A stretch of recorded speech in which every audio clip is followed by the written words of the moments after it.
Hello everyone, welcome to our channel Knowledge in Action. Today we are going to start self inductance, जो कि एक core topic है electromagnetic induction को। Basically self inductance and mutual inductance दो ही topic जो mainly cover करते हैं। Self inductance basically ऐसे समझाता हूँ कि आपने जब मूविंग चार्जेज एंड मैग्नेटिज्म पढ़ा होगा तो उसमें जो बेसिक इंट्रो दिया गया होगा उस चैप्टर का, आपको वहीं से बताया होगा या उसमें बताया गया होगा कि जब भी किसी कॉइल के थ्रू आप करंट प्रोड्यूस करते हो ना, या किसी कॉइल में करंट फ्लो कराते हो आप, तो उसमें जो है उसके अराउंड मैग्नेटिक फील्ड जनरेट होती है। पढ़ी है ना? तो बेसिकली अगर ध्यान दो तो अगर उस मैग्नेटिक फील्ड की वजह से मैग्नेटिक फ्लक्स भी होगा। कुछ कॉइल की एरिया अगर ले लो आप तो मैग्नेटिक फ्लक्स होगा ही होगा।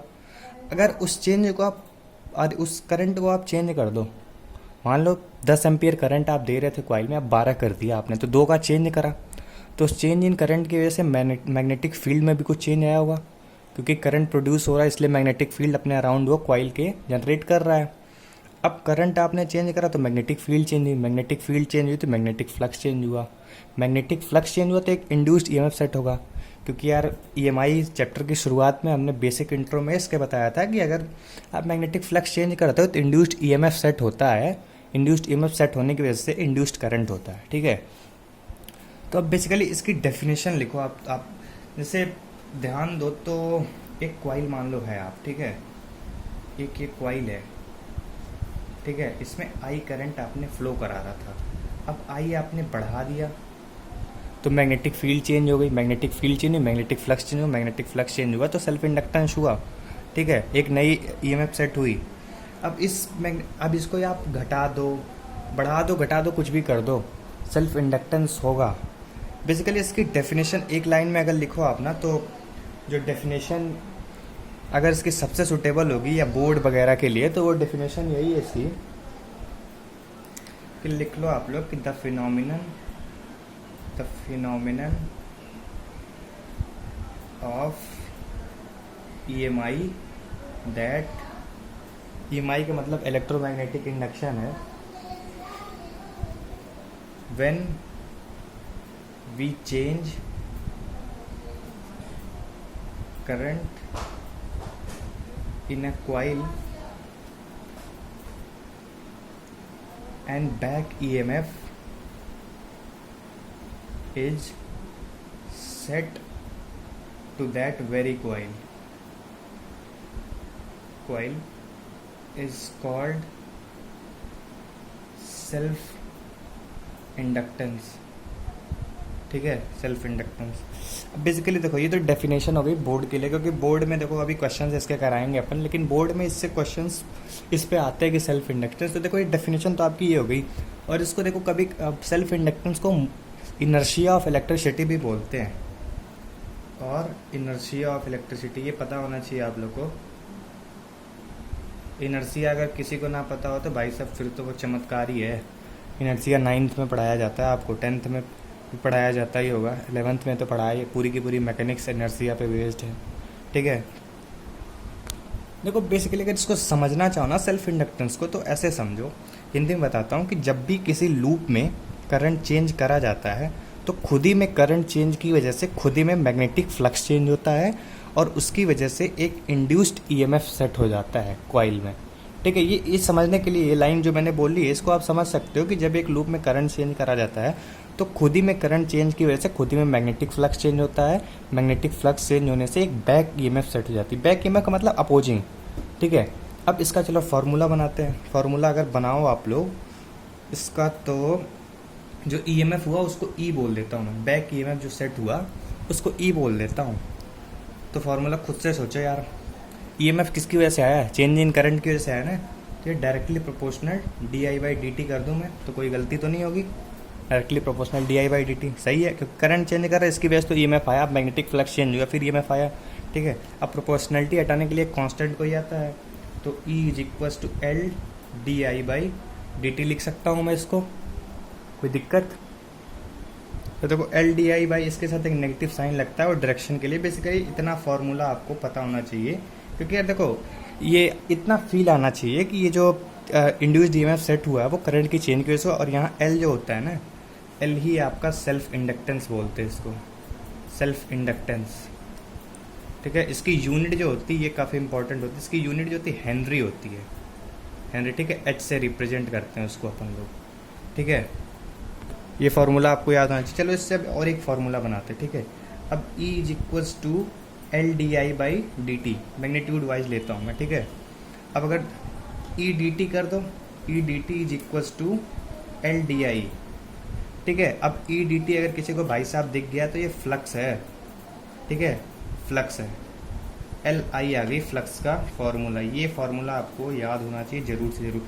ई डी टी कैसे, अगर ई डी टी ना दिखे ना भाई साहब तो पहला लेक्चर जाके देख लेना आप लोग। ई की वैल्यू जो हमने बताई थी D phi by D T बताई थी।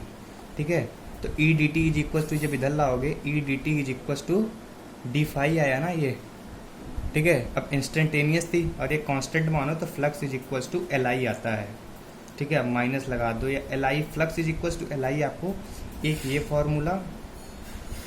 फार्मूला आपको याद होना चाहिए, ये दोनों फार्मूला की जो सेल्फ इंडक्टेंस। बाकी कुछ नहीं इसमें, आप करने को कितना भी कर लो, लेकिन ये फार्मूला आपको याद होना चाहिए कि एल आई होता है flux is equal to L into I. L यहाँ पे हेनरी है, हेनरी इसकी यूनिट होती है जो कि सेल्फ इंडक्टेंस बोलते हैं। आई यानी करंट फ्लो। ठीक है, और जो इंड्यूस्ड ईएमएफ सेट होता है सेल्फ इंडक्टेंस में, उसकी वैल्यू जो होती है minus L D I by D T होती है। ठीक है, उसके बाद देखो कई फार्मूले आप बना सकते हो। हमने basically flux is equal to L I लिख दिया। अब सेल्फ इंडक्टेंस का आप लिख सकते हो flux total is equal to I. Flux total basically इसके लिए है कि अगर कोई सोलेनॉइड वगैरह में टर्न्स होते हैं, नंबर ऑफ टर्न्स होते हैं ना, उसके लिए है ये कि इतने टर्न्स हैं अगर मान लो तो उसके लिए। और चलो बेसिकली इसमें एक जो मोस्ट इम्पॉर्टेंट होता है कि find self inductance of a solenoid. ठीक है, सोलेनॉइड का आपको सेल्फ इंडक्टेंस निकालना है। ठीक है, बेसिकली देखो इसको, ये मान लो कि आपका सोलेनॉइड है। ठीक है, इसमें आर रेडियस है इसका। ठीक है, इसमें कोई आई करंट आपने मान लिया कि जा रहा है। ठीक है, और सोलेनॉइड में एक चीज़ डिफाइन होती है, अगर याद हो आप लोग को, N is equal to number of turns बोलते हैं कि इतने टर्न्स है, मान लो टोटल एन टर्न्स है, और एक छोटा एन भी डिफाइन होता है जिसको एन बाई एल बोलते हैं अपन लोग। ठीक है, और अगर किसी को भाई साहब याद हो कि सोलेनॉइड की मैग्नेटिक फील्ड क्या होती है तो बहुत अच्छी बात है, म्यू नॉट एन आई होती है, अगर किसी को याद हो तो। और देखो अगर इसका फ्लक्स टोटल लिखना चाहो ना, फ्लक्स टोटल का मतलब क्या है, एन से मल्टीप्लाई करना पड़ेगा आप लोग को। ठीक है, तो देखो म्यू नॉट एन आई। ठीक है, म्यू नॉट एन आई लिखे। अब एरिया क्या होगा, पाई आर स्क्वायर। ठीक है, आर हमने लिया था। अब बेसिकली फ्लक्स अगर किसी को याद ना हो तो ये बोर्ड के लिए बहुत इंपॉर्टेंट, लेकिन मैं बता देता हूँ कि सोलेनॉइड के अंदर जो होती है magnetic field mu naught N I होती है, बाहर मैग्नेटिक फील्ड जीरो होती है। सोलेनॉइड के बाहर ये क्वेश्चन हमें पूछा जाता है, बाहर मैग्नेटिक फील्ड हमेशा जीरो होती है। ठीक है, और देखो इसको अगर एन एल से और मल्टीप्लाई करना पड़ेगा अपन लोग को। किसको दिख गया भाई साहब, ये नहीं दिखा? ठीक है, अरे यार यहाँ से देख लो, N L is equals to N L is equals to N आएगा ना।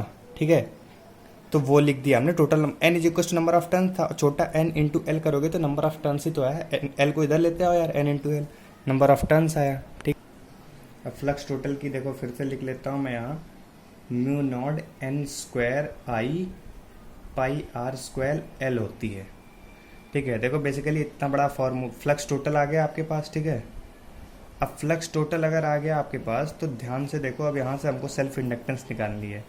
अच्छा इसमें ये करें, चलो ये भी कर लेते हैं कि देखो अब इसमें क्या करते हैं। ठीक है, इसको देखो थोड़ा सा सिंप्लीफाई कर देता हूँ, याद करने में आपको प्रॉब्लम ना हो। Mu naught N square I V लिख दूँ मैं, ये टर्म वी है वॉल्यूम।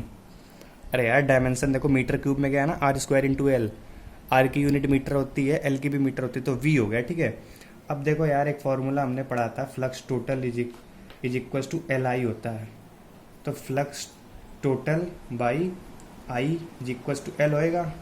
यहाँ रख दो यार, flux total by I is equal to क्या आया, mu naught N square V. ये आपको याद होना चाहिए, सोलेनॉइड की एल होती है सेल्फ इंडक्टेंस जो होती है। अरे यार फ्लक्स का फॉर्मूला एल आई पढ़ा था ना अपन ने, आई को इधर ला गया डिवाइड कर दिया तो एल ही तो बचा। Flux total by I is equal to mu naught N square V, तो इसका formula mu naught N square V आ गया। ठीक है, जो होता है कि सोलेनोइड के लिए सेल्फ इंडक्टेंस क्या होती है, तो mu naught N square V याद कर सकते हो, वी वॉल्यूम है, अब बाकी लिख दो पाई आर स्क्वायर इंटू एल लिख दो। बेसिकली ये पूछ लेते हैं वो लोग, हमेशा ही पूछते हैं, हर क्वेश्चन में होगा, भी आगे क्वेश्चन करेंगे जिसमें सीबीएसई के क्वेश्चन होंगे तो आपको क्लियर होगा। ओके, तो भाई सर इसमें एक टर्म आता है इंडक्टर। बेसिकली देखो 12th में पूरे हम लोग को 4 तरह के सर्किट एलिमेंट पढ़ने होते हैं। पहला रेजिस्टेंस पढ़ते हो आप लोग, फिर कैपेसिटर पढ़ते हो, फिर पढ़ते हो इंडक्टर। एक होता है डायोड शायद होता है, जिसमें डायोड वो सेमीकंडक्टर एंड कम्युनिकेशन सिस्टम में आते हो। ठीक है, अब इंडक्टर देखो, इंडक्टर बेसिकली से ये इंडक्टर है एल हेनरी का। ठीक है, आपको बोल दिया मैंने एल हेनरी का एक आपके पास इंडक्टर यही होता है बेसिकली। ठीक है, सारे रेजिस्टेंस वाले फंडे इसमें लगते हैं। अब जैसे मान लो इसका क्वेश्चन क्या बन सकता है आपके पास, एक बेसिक क्वेश्चन क्या बन सकता है, एल की वैल्यू 2h दे दी, ये P पॉइंट, ये Q point, rate of change of current जो है ना वो घट रहा है, 4 एम्पियर दे दिया, घट रहा है। ठीक है, बोल दिया आपसे घट रहा है, तो वो Vp माइनस VQ क्या आएगा आपको ये बताना है। अब भाई देखो सर्किट थ्योरी किसी को याद हो तो अच्छी बात है। ठीक है, बेसिकली देखो यहाँ क्या बोल दिया है, di/dt is equals to -4 ampere है। मैंने बोला ना घट रहा है, करंट घट रहा है। ठीक है, तो आपकी ये 4 एम्पियर आ गया। अब Vp माइनस VQ क्या अपन ने निकाला था, -L di/dt, ये तो 8 आ गया, 8 एम्पियर आ गया ना, -4 × 2 8, और ये माइनस पहले से तो कट गया। लेकिन यहाँ देखो ये अगर आप इसकी बैटरी बनाओ ना, करंट इधर से इधर फ्लो अगर हो रहा है तो बैटरी ऐसे बनेगी। ठीक है भाई साहब, हायर पोटेंशियल पे क्यू हुआ तो एक और माइनस यहाँ आ गया, माइनस से मल्टीप्लाई क्यों, क्योंकि P माइनस क्यू कर रहे हो आप, छोटे में से बड़े को घटा रहे हो तो एक माइनस साइन इधर और आएगा ना, तो माइनस जब 8 के बाद माइनस मल्टीप्लाई करोगे तो 8 एम्पियर इसका करंट आएगा। ठीक है, इसके लिए ये सारी चीज़ें पूछते नहीं है वो, बट हाँ अब अगला करते हैं, एनर्जी इन इंडक्टर। ठीक है, ये इम्पोर्टेंट होता है, ये बेसिकली पूछते हैं वो, एनर्जी इन इंडक्टर। बेसिकली अगर ध्यान दो तो ये एक बैटरी सेट कर दी हमने। ठीक है, कोई बैटरी सेट कर दी, यहाँ से आई करंट फ्लो करा रहे हैं। अब पावर कितनी इसमें आई, अगर करंट के फंडे याद हो तो P is equals to VI हुआ। ठीक है, अगर किसी को याद हो करंट के फंडे, मान लो इसमें करंट की वैल्यू जो I नॉट है तो P is equals to VI, simple सा इसका डेरिवेशन है, देखो आपको याद होना चाहिए। अब P इज इक्वल्स टू, मैंने लिख दिया इसको LdI/dt I। अगर किसी को ये ना चमके तो भाई साहब फिर मेरी गलती नहीं है। पोटेंशियल की वैल्यू क्या होती है सेल्फ इंडक्टेंस में, LdI/dt होती है ना पीछे, सबसे पहले तो ये प्रूफ करा हमने। अब P dt is equals to LI/DI, I naught DI। P dt क्या होता है भाई साहब, किसी को नहीं पता, एनर्जी होती है। ठीक है, पावर का form, power is equals to क्या होता है, work done by time taken. अब work done by time taken into time taken से मल्टीप्लाई कर दिया, टाइम टेकन कट गया, वर्क डन बचा। वर्क डन की यूनिट क्या होती है, जूल होती है। वर्क डन यानी फॉर्म ऑफ एनर्जी होता है वर्क डन। ठीक है, तो यानी इसको एनर्जी भी लिख सकता हूँ मैं, LI/DI। IDI का इंटीग्रेशन क्या होगा, अगर किसी को नहीं पता तो फिर मेरी गलती नहीं है, लेकिन मैं तो सीधे सीधे लिख रहा हूँ I0²। ठीक है, अगर x dx का इंटीग्रेशन करना होता है आपको तो x²/2 आता है प्लस c, लेकिन वो चीज़ नहीं ले रहे हैं क्योंकि हम लोग लिमिट लगा के लेंगे। ठीक है, इसमें लिमिट 0 से l तक की लिमिट थी।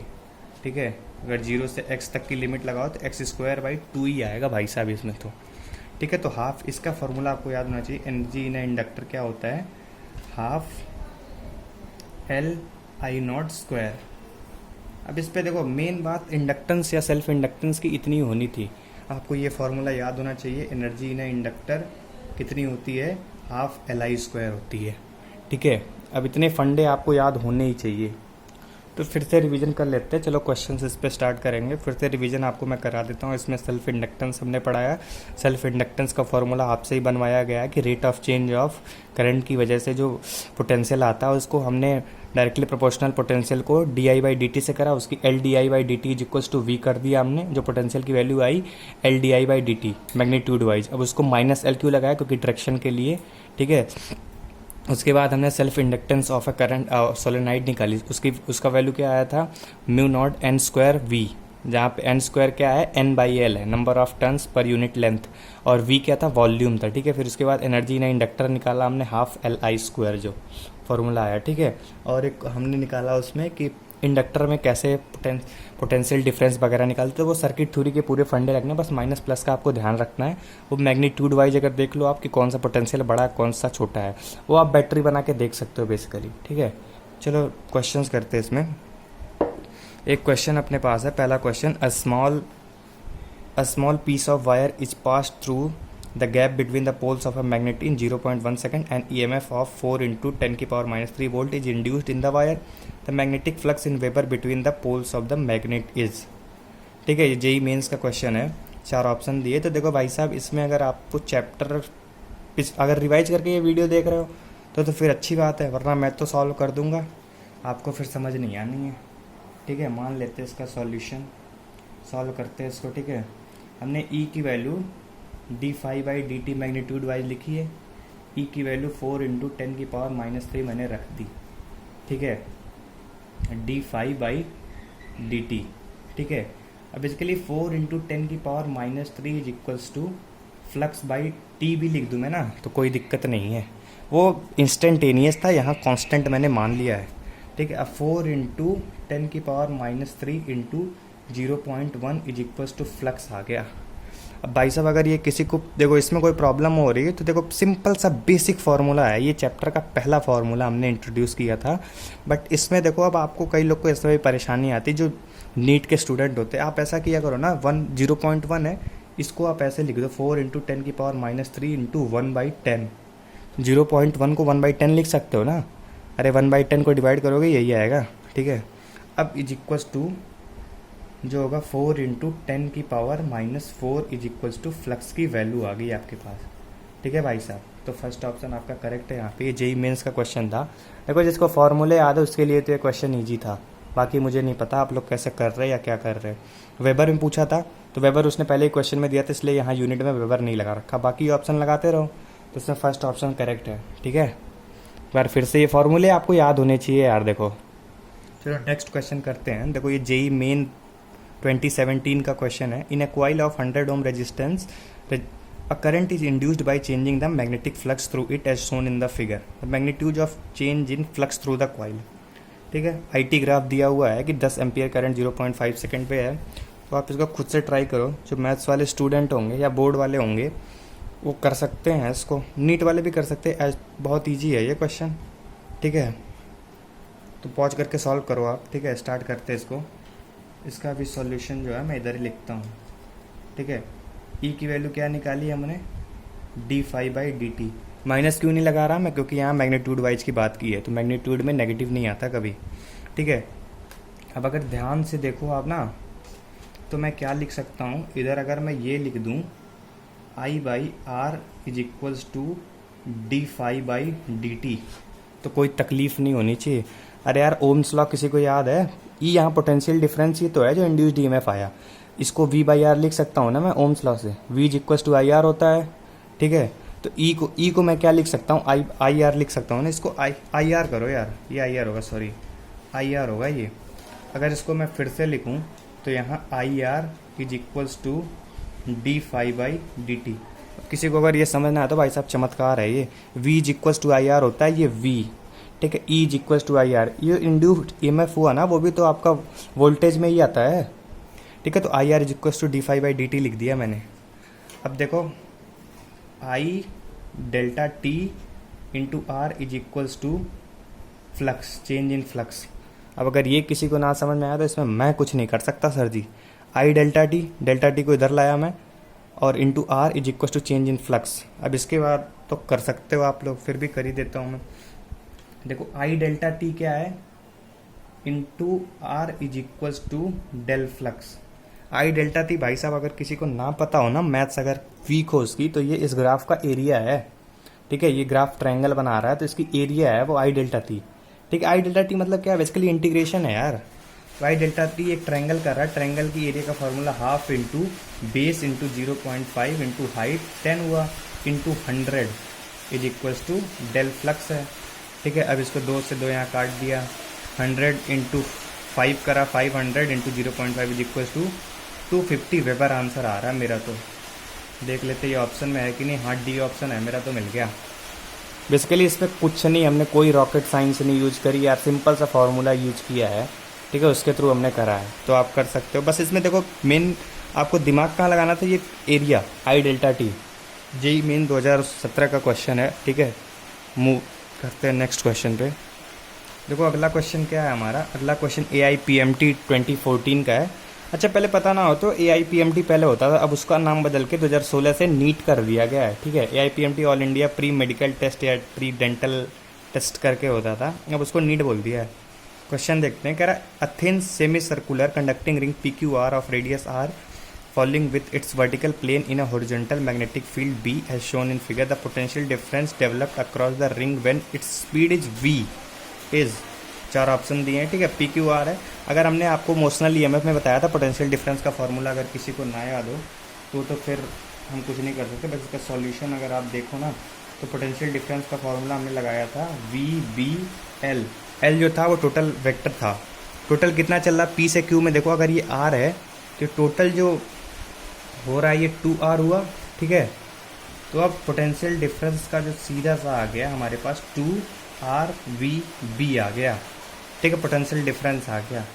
तो ये कौन से क्वेश्चन ऑप्शन में दिख रहा है, ये डायरेक्ट डी ऑप्शन में दिख रहा है। अब डी ऑप्शन आपका ऐसे ही करेक्ट, देखो इसमें तो आप ऐसे लगा सकते हो डायरेक्ट, क्योंकि हर ऑप्शन में ये नहीं है पोटेंशियल डिफरेंस की वैल्यू, बट आपको ये देखना पड़ेगा कि अब इसमें तो ये डायरेक्ट ऑप्शन लगा दिया आपने, डी आपका सही है, बट आर हायर पोटेंशियल पे है कि नहीं है, इसको खुद से करना है आप लोग को। अगर नहीं आ रहा तो भाई साहब मैं कुछ नहीं कर सकता अब इसमें, ठीक है। फिर तो ये तो चमत्कार है, आप वो राइट हैंड रूल लगा के वो कर सकते हो इसमें। देखो ये क्वेश्चन में वर्टिकल प्लेन थोड़ा इमेजिन करना, उसके बाद राइट हैंड रूल लगाना, आर की तरफ थंब पॉइंट आउट होगा, ठीक है। बेसिकली ऐसे राइट हैंड रूल लगाना आपको, ठीक है। तो आर की तरफ गया, आर हायर पोटेंशियल पे हो गया, ठीक है। ये क्वेश्चन भी हो गया। तो अगला क्वेश्चन क्या है, define self inductance of a coil, obtain an expression for the energy stored in N inductance L connected a source of EMF। भाई साहब सेल्फ इंडक्टेंस का मैंने वो जो डेफिनेशन आपको बताई थी, इसमें भी 5 मार्क्स का है, ऑल इंडिया CBSE 2018 का क्वेश्चन है ये, 5 मार्क्स में उन्होंने पूछा है। बेसिकली इसकी डेफिनेशन लिख दो, इसमें एक पॉइंट और ऐड कर देना कि इसको इनर्शिया ऑफ इलेक्ट्रिसिटी बोलते हैं। मेन जो 3 मार्क्स का है ना इसमें, ये है obtain an expression for the energy stored in an inductor L connected to a source. देखो इसका सॉल्यूशन क्या है, बेसिकली मैं पूरी यहाँ पे नहीं करने वाला, लेकिन मान लो कि ये इंडक्टर था, ठीक है, इसको हमने किसी V वोल्ट की बैटरी से कनेक्ट कर दिया है, ठीक है। L इंडक्टर था। अब इसमें बेसिकली पावर का फॉर्मूला V है, ये तो अपन ने प्रूव ही किया है यार। अब power P is equals to LdI/dt into I कर सकते हैं। अब P dt is equals to LI/dI हो गया। इसमें I करंट फ्लो कर रहा था मान लो आप लोग, तो P dt is equals to क्या था, एनर्जी ही तो आया यार। अब U is equals to LI/dI कर दिया हमने, ठीक है। अब U is equals to half LI square. देखो दोबारा प्रूव कर दिया हमने ये फॉर्मूला, ठीक है। जैसे कि इंटीग्रेशन, ये चीज़ें आपको आनी चाहिए बोर्ड में, ऑल दो वो लोग लैंग्वेज इतनी मांग लेते फिर भी आप लिख सकते हो इसको, ठीक है। ये भी CBSE के 5 मार्क्स के हैं यार, बस आपको लिखना आना चाहिए। बेसिकली देखो हमने क्या करा है, वही चीज़ें तो छाप दी फिर से, बस ये चीज़ आपको बनानी आनी चाहिए कि आई करंट अजूम, वहाँ पे लिखना होगा कि अजूम आई करंट, पावर का फार्मूला आपने अप्लाई किया, डायरेक्ट लिख देते हैं या सिंस करके लिखते हैं, ठीक है। देखो अगला क्वेश्चन क्या है, a long solenoid has 1000 turns when a current of 4 ampere flows through it. The magnetic flux link with each turn of the solenoid is 4 into 10 की power minus 3 Weber. The self inductance of the solenoid is, ठीक है। अब इसकी देखो अगर ये किसी को ना समझ में आया ना भाई साहब, इसमें देखो मैंने एक फॉर्मूला बताया μ0n²V, अगर आप पोल लगाओगे ना तो फंस जाओगे। ये नीट में भी 1 पेपर करके देखो 2016 का क्वेश्चन है, नीट 1 मेरे को नहीं समझ में आ रहा है लेकिन नीट का ये क्वेश्चन है, ठीक है। अगर इसमें flux total is equals to LI एक फार्मूला बताया था भाई साहब हमने, अगर इसमें अगर किसी को परेशानी हो तो फिर से जाके, फ्लक्स टोटल का मतलब क्या है, अब फ्लक्स टोटल देखो अगर करोगे तो 1000 इंटू, एक सेकंड रुको, 1000 इंटू 4 इंटू 10 की power minus 3 is equals to 4L। दिख गया?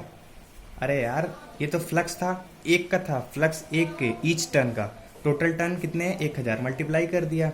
अब यानी 10 क्यूब इंटू 4 इंटू 10 की minus cube is equals to 4L, उड़ गया, 4/4 is equals to L is equals to 1 henry. ठीक है, डी ऑप्शन मेरा करेक्ट होगा। देखो ये नीट में है, ये बेसिकली उन्होंने ये नीट के क्वेश्चन जो 4-4 मार्क्स के आते हैं फिजिक्स के, इतने इजी हैं, बट बेसिकली आपको देखो फ्लक्स अप्लाई करना, ये फार्मूला अप्लाई करना आना चाहिए। अब इसमें आप self inductance of a coil का फार्मूला लगाते हैं ना, μ0n²v, कहाँ से लगा दोगे यार? उसमें आपको वॉल्यूम रिक्वायरमेंट होनी चाहिए, रेडियस वगैरह सब कुछ दिया होना चाहिए ना, तब तो लगाओगे आप इसमें। ठीक है, तो ये क्वेश्चन देखो 1 हेनरी इसका आंसर है। बेसिकली इजी क्वेश्चन था, इजी कैटेगरी में है ये। अगला क्वेश्चन देखते हैं। The magnetic potential energy stored in a certain inductor is 25 millijoule when the current in the inductor is 60 milliampere, this inductor is of inductance। अब भाई साहब ये तो आप खुद सोचो, इसमें अगर मैं कुछ बताऊं तो फिर नहीं लगता कि आपने पढ़ाई करी है। ठीक है, सॉल्व करते हैं, आप पॉज करके सॉल्व कर लो, मैं तो शुरू कर रहा। ठीक है, देखो फॉर्मूला क्या था, हाफ LI²।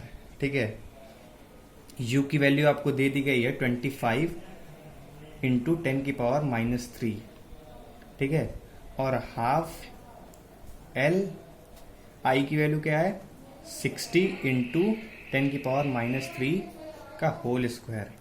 ठीक है, अब अगर आप ध्यान से देखो ना तो 25 into 10⁻³ into 2 is equals to L, ये 3600 इंटू 10⁻6 था, 2 जीरो इससे उड़ गए। ठीक है, अब 25 इंटू 10⁻³ इंटू 2 बाई 36 इंटू 10⁻4 आ गया, इज इक्वल्स टू एल आ गया।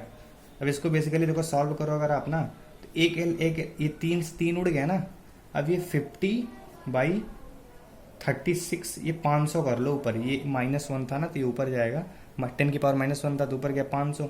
अब इसको कर लो यार 250/18, ये कट के आई थिंक 13, हाँ 13.89 आएगा ये। ठीक है, हाँ 89 ही आएगा, तो 13.89 इज इक्वल्स टू एल। ठीक है, 13.89 इसकी वैल्यू है। डी ऑप्शन करेक्ट है यार इसका। ठीक है, तो ऐसे कर सकते हो। देखो हमने 6-7 क्वेश्चन भी कर लिए, अब आपको ये रिवाइज करना आना चाहिए। ठीक है, कि हाँ कि देखो इस चैप्टर हमने क्या क्या कवर करा यार, कि देखो सेल्फ इंडक्टेंस पढ़ा, सेल्फ इंडक्टेंस की बेसिक डेफिनेशन जो आपको बोर्ड या किताब में लिखनी है तो उसको ऐसे ही लिखनी, the phenomenon of electromagnetic induction in which when current change in a coil which leads to setup of a back EMF is known as self inductance. उसके बाद देखो हमने सेल्फ इंडक्टेंस का जो फार्मूला खुद से आपसे निकलवाया है कि फ्लक्स जो बेसिकली होता है उसमें जो आपसे पहला फार्मूला हमने निकलवाया है वो इंड्यूस्ड ईएमएफ जो सेल्फ इंडक्टेंस में सेट होती है LdI/dt निकलवाया, माइनस नेगेटिव साइन वो लिखना पड़ता है क्योंकि वो जो होता है आपका डायरेक्शन बताता है। उसके बाद हमने flux total is equals to LI निकलवाया, उससे आप फ्लक्स बाई I करके L की वैल्यू निकाल सकते हो। ठीक है, उसके बाद हमने इंडक्टर के बारे में पढ़ा है, इंडक्टर क्या होता है, सारे उसमें सर्किट थ्योरी के फंडे लगते हैं। उसके बाद एनर्जी स्टोर्ड इन इंडक्टर पढ़ा हमने, हाफ LI², उसको प्रूफ 2 बार ही करा हमने। ठीक है, इसके बाद NEET AI PMT JEE mains के क्वेश्चन भी करे, बोर्ड के भी क्वेश्चन कर दिए हमने। तो ठीक है यार, रिवाइज करिए। Thank you very much. अच्छा लगे तो लाइक वगैरह कर दिया करो, कमेंट वगैरह तो मारने से रहे तुम लोग, तो लाइक ही तो कर दिया करो। अच्छी लगे तो सब्सक्राइब भी कर देना, ना लगे तो ना करना। Thank you.